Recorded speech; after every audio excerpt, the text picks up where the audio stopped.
It's our first caller of the night, and it goes to Kevin in Bloomfield. Kevin, hello. How are you? Hey, Bob. Doing good. How about yourself? Good, thanks. Good. Love the show. Yeah, I just wanted to get your opinion on something. So, with the second pick in the 30-second pick, what do you think about if Jordan Addison's still around? Do you think Steelers should consider it? Yes. I mean, I understand there's plenty of needs addressed, but There's a lot of things, absolutely, Kevin. And I would say yes, only because it's never bad to give your starting quarterback more weapons.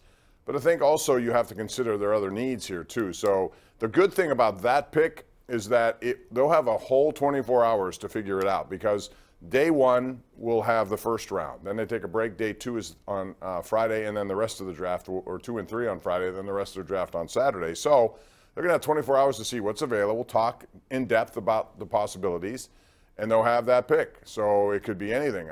Listen, if you've watched Philadelphia play, I was high on them all year, and the reason mostly was because of the insulation of their both lines. And boy, they have just lived up to that. These guys come after you on defense. They make it difficult at the line of scrimmage. And on offense, they have one of the best starting offensive lines in football. And Lane Johnson, it looks like, by the way, should be able to play in the Super Bowl. He was injured in their last game. So it's so wide open, and they have so many needs, including inside linebacker. It depends on who's available. And somebody they really feel strongly about, they may go there. But at this point, we don't know what it is. We do know how many positions of need they have. Let's go to Matt in Butler. Matt joins us right here live on the Bordas and Bordas hotline. Hey, Matt. Hey, Bob, how are you? Good, thank you. Hey, help me understand this. The other night, the Penguins played awful on defense. I mean, absolutely awful. And Mike Sullivan says after the game, hey, I got to coach these guys better because, and I'm sitting thinking, because these guys are in their 30s. This is not a young team. What you're coaching basics in the way they play defense. Why is that happening, and why is he saying that? I just don't understand it. Well, you're right about that. I mean, it's the oldest team in the NHL, at least one of them. Last I checked, I thought they were average age the oldest.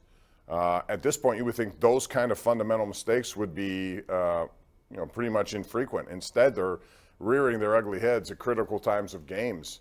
And we saw it a lot in that San Jose game. I don't know if they were just thinking about their vacation upcoming or what, but they did not play a very good game at all. One of the worst games of the year. They let so many guys run free right in front of the net. You could blame Casey DeSmith all you want.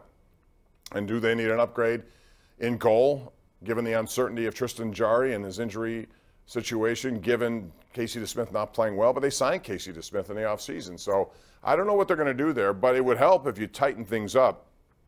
They simply have not done that. They've given up too many things. Forwards are out of position, 2 defensemen heading in one in front, in one area. Then you leave somebody open like Noah Gregory the other night. They got a rebound, no one around him. Eric Carlson at the end of the first period skates in from the point. Nobody touches him.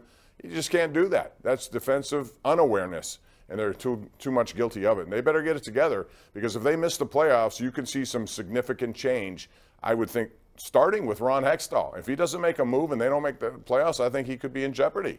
We'll see what he does at the deadline coming up. Meantime, let's go out to, actually, let me give you this tweet here, because it deals with hockey, and it's Bell5715 She says, non-Pittsburgh question, are the Seattle Kraken for real? And I would say the answer there, Bell517, is yes, they are. It's an expansion franchise. They got some help as they came into the league. I think Ron Francis has done a wonderful job heading up the personnel department there. They brought in Brandon Tanev. He's been good for them. They got an outstanding goalkeeper that they got, and Philip Grubauer. And now, you see a guy like Jarrett McCann who's really played well. I think at last check he was the best player in the NHL when it comes to shooting percentage. Scores a lot of goals despite not many shots. So yeah, they are for real. Will they go far in the playoffs? Who knows? I'm not ready to say that, but they are for real. Mark in Greensburg joins us right now here on Pittsburgh CW. What's up, Mark? Good evening, Bob. How are you? Good. Thank you for calling. Thank you for having me. Hey, as a Pitt fan, it's great to see Pitt basketball relevant again. It's been some great games at the Pete. Happy for Capel, too. I think he's a good coach. He's just had a rough couple years. See, Clemson went down tonight, too. My question is, beyond this year, with so much switching around in the portal, does Pitt have a chance really to build from this year, given all the portal stuff going forward, in your opinion? The answer would be, Mark, depends on what happens with the portal next year. Everyone's going to use that as their main source of recruiting. It's changed the game completely. It used to be, you bring in your high school guys or your JUCO transfers and you have them around for 3 or 4 years, whatever the case may be.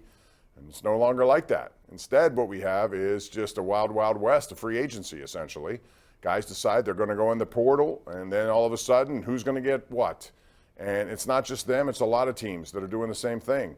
And if you can navigate that and you can come up with 3 or 4 players every single year. Now, they're hoping Dior Johnson, a recruit that they really like, is going to be here next year playing after have some off-the-court issues. John Hughley has taken a mental break. If he's back, that bodes well for them.